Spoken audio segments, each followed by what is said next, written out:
শুটিংয়ে দগ্ধ আরেফিন শুভ এখন কেমন আছেন? একটি অ্যাকশন দৃশ্যের শুটিংয়ের সময় শুভর গায়ে আগুন লাগে এবং তা দ্রুত ছড়িয়ে পড়ে। এ সময় শুভকে হাত দিয়ে আগুন নেভানোর চেষ্টা করতে দেখা যায়।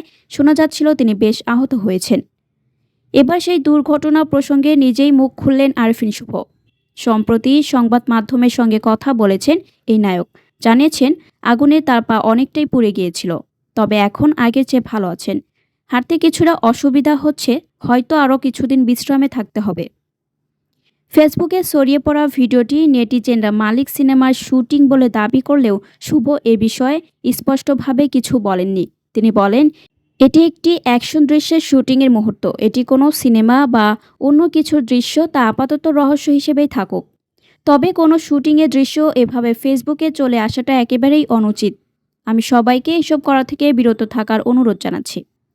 শুভ যে সিনেমার শুটিং করেছিলেন তা নিয়ে চলছিল গোপনীয়তা। এ প্রসঙ্গে শুভ বলেন, আমি তো শুধু সিনেমার শিল্পী, প্রযোজক নই। আনুষ্ঠানিক ঘোষণার বিষয়টি প্রযোজনা প্রতিষ্ঠানই দেখছে, তবে যতটুকু জানি এখনও সিনেমাটি নিয়ে আনুষ্ঠানিক ঘোষণার সময় আসেনি। আশা করি শিগগিরই প্রযোজনা প্রতিষ্ঠান সব জানাবে। পরবর্তী সংবাদ দেখার জন্য আমন্ত্রণ এবং সাবস্ক্রাইব করে বার্ড নিউজের পাশে থাকুন।